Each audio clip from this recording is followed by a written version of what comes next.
Hey YouTube, Ryu here. I'm pretty active tonight. Just watched a video, and it's a little on the older side. Still relevant though. And I'm gonna go ahead and I'm gonna link it in the description so you can go ahead and take a look. A female psychologist, I know what you're thinking, hear me out. Female psychologist actually blows the whistle on her fellow women. But she sits there and she's all like, I have to defend women. And the thing is they're all like, oh, well, this sounds like guy behavior.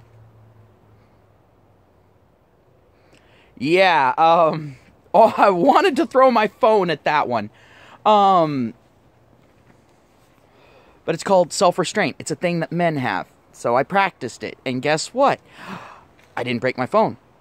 But anywho, we now have a situation where it's actually where they went through and did a study, and over 50% of women admit to having a backup plan. In other words, a guy on the fucking back burner, whether it's a ex-boyfriend or, you know, a friend that they've kept in the friend zone. Almost like MGTOW were fucking right. Oh my god.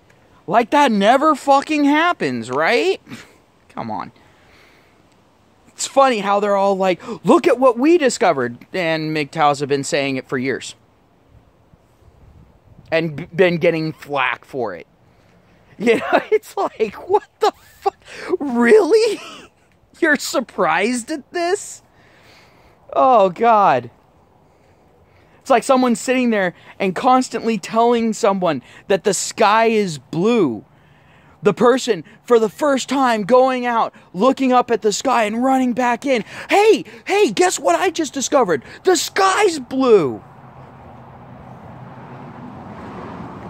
But, the fuck? But they're sitting there and talking about that shit. And about how it's, you know, how it's bad, how it's emotional cheating or mental cheating, you know, whatever. And that sort of thing. You know, the kind of shit that women always say that the guy's fucking doing, that he's thinking about some other woman and that sort of thing. And that's their number one concern and all that. When over half of the women out there are doing this shit. Really?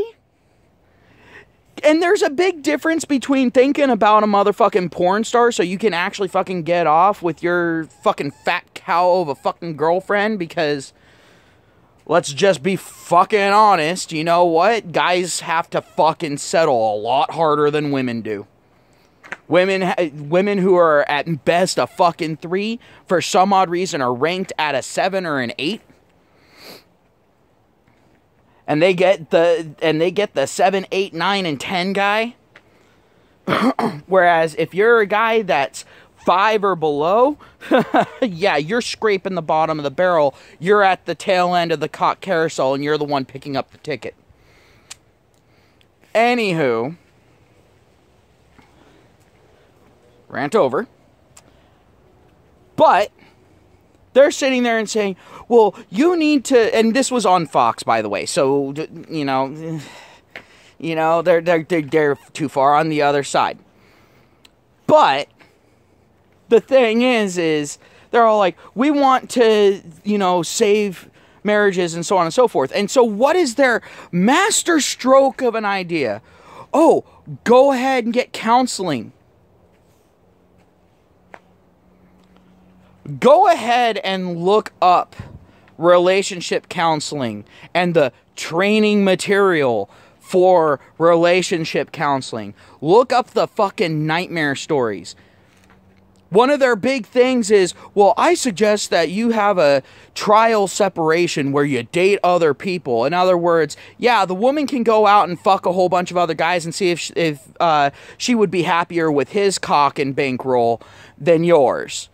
While you have to sit at home fucking going, what the fuck is this life? Should I fucking shoot myself now or later? That's what that fucking ends up being. Because they don't help you go out and find someone or anything like that. They don't sit there and, you know, have women sitting there lined up waiting to go ahead and date some other fucking guy. You know? So that way the playing field's even. Because the thing is that woman can go out to a fucking bar and find a guy in 5 fucking seconds. Yeah, she's not going for a lasting relationship there, but she obviously doesn't give a fuck about lasting relationships to begin with. If she's willing to even entertain that fucking idea.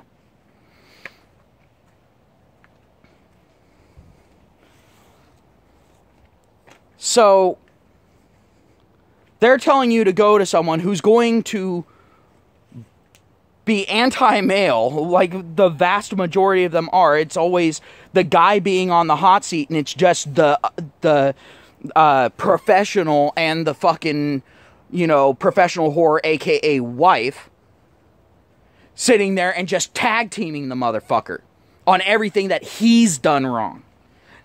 Rarely addressing anything that she's done wrong. And only addressing the petty fucking shit to make the guy seem petty.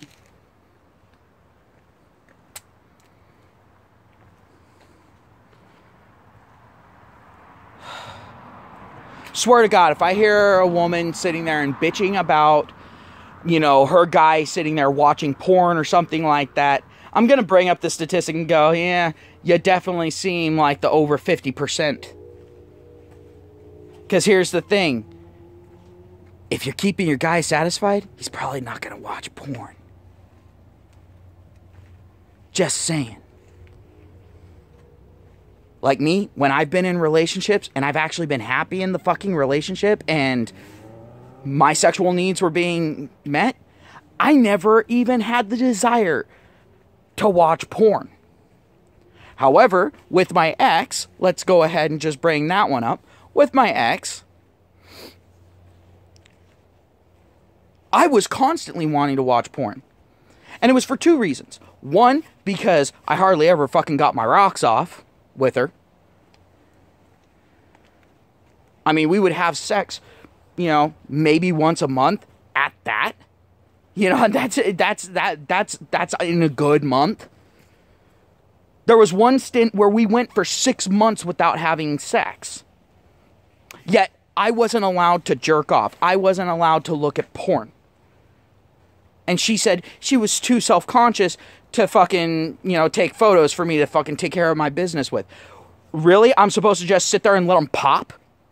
Fuck you. No. Not to mention, even then, the sex was fucking pathetic. She was one of those women that thought just her being there was enough. Yeah, no.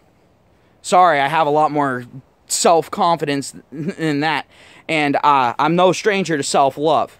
So, the thing is my hand was, at any given moment, even on our first fucking time, my hand was a better fucking partner.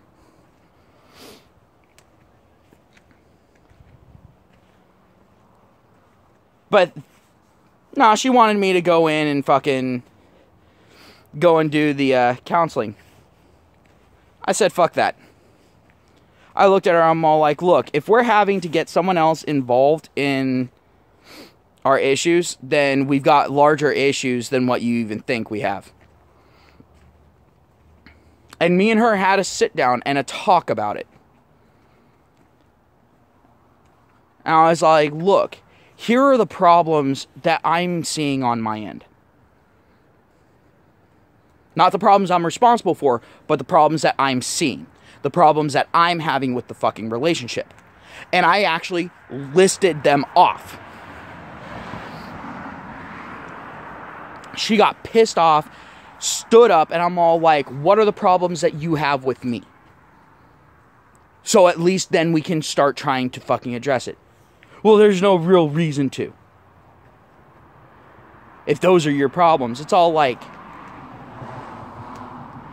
It's like, really? That right there showed me, even if I had gone in, there was no way she was going to fucking work with it.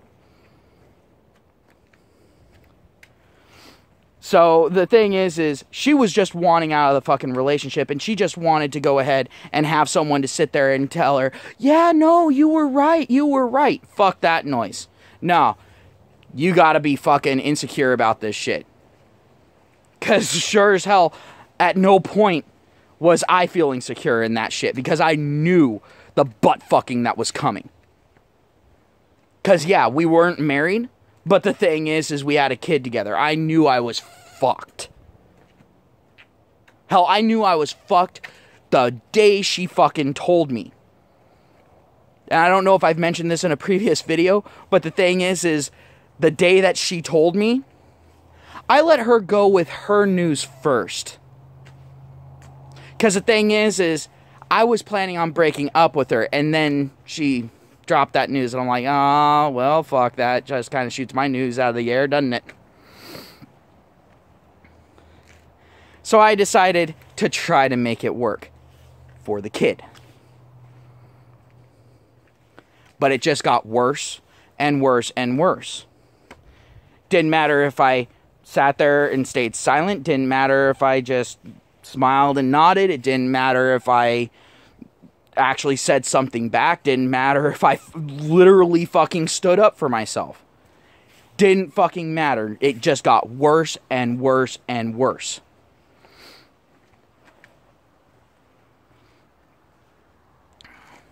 So the thing is once a relationship gets to that point, you're probably not going to fix it, because the thing is it takes both parties wanting to fix it.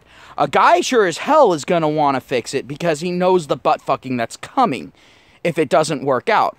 But a woman, however, has no reason to put in effort.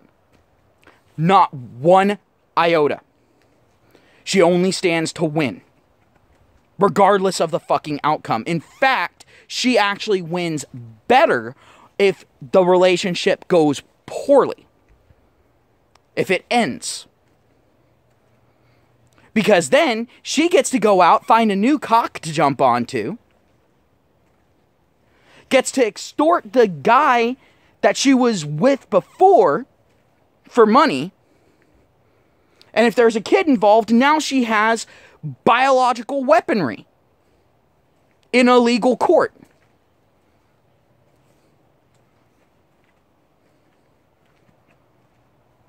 Kind of hard to ask both sides to put in the same amount of effort when one side gets rewarded for putting in no effort, and the other side gets completely fucked over. This comes back to my how to beat MGTOW video. You're gonna see a pretty continuous theme here. Because the thing is these are big fucking issues that need to be fucking solved, or we're gonna see that 2/3 divorce number drop, but only because of the pure and simple fact that more and more young men are going to see more and more good, honest men get fucked up, or just not even fucking go into it. And they're going to see that the ones that don't even fucking go into it are faring a lot better. And they're going to be all like, well, that's the smarter choice. They're happier, they're more successful, they have money at their disposal, they can do what they want, they can travel when they want, they're independent, they don't have to answer to anyone. Why in the fuck would I want to avoid that, to go in and have more than a 50% chance of me getting screwed over for a lifetime? And for what? So that they can take on the responsibility of caring for 2 or more people after the fact? So instead of them having to take care of just themselves, they have to take care of their wife and any kids that end up fucking resulting. And then, even then, they are not 100% sure that the kids are going to be fucking theirs, that they're held responsible for. Show me a winning scenario here. Please. Give me one scenario where this is a good deal for a man. Just one. Because I'm not seeing any win scenario here. They're all losing scenarios. It's just, to what degree are you getting fucked? Are you taking a 2-inch or a foot long? That's pretty much the question here.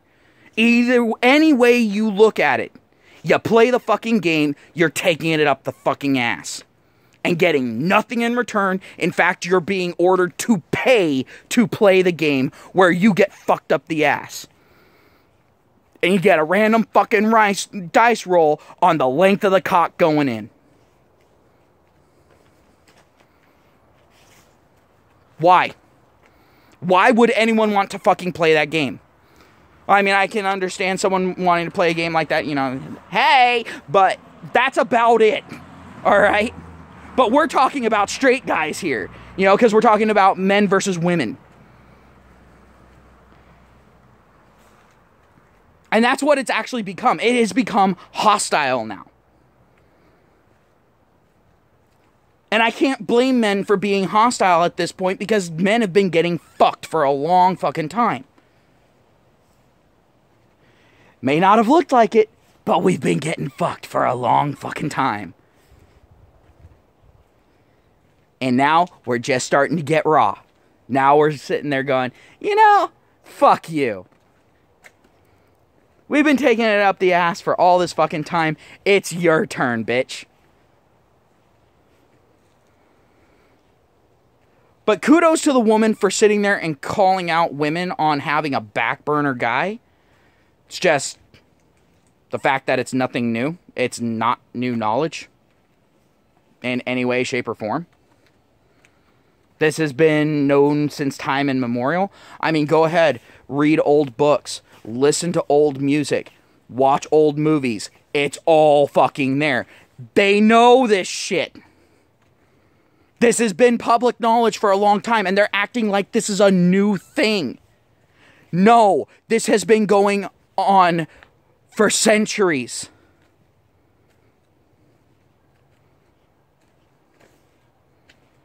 If not millennia. Hell, all the way back to when humans first started up. The first group of humans. Yeah, I'm guaranteeing this was a fucking thing. But at least then, the women had a good reason. Because the thing is, they're all like, hey, I'm dependent on a man. I don't have a man. Me and my kids are fucked. We're going to be dead within a couple of days. The kids within a day. So, of course, they're going to sit there, you know, their partner ends up fucking dying out on a hunt or something like that, or fighting another fucking tribe, and of course she's going to sit there and instantly go, alright, which one's the next one? Ah, you. At least then they had a good reason. Now, no, they don't even have a fucking good reason for it.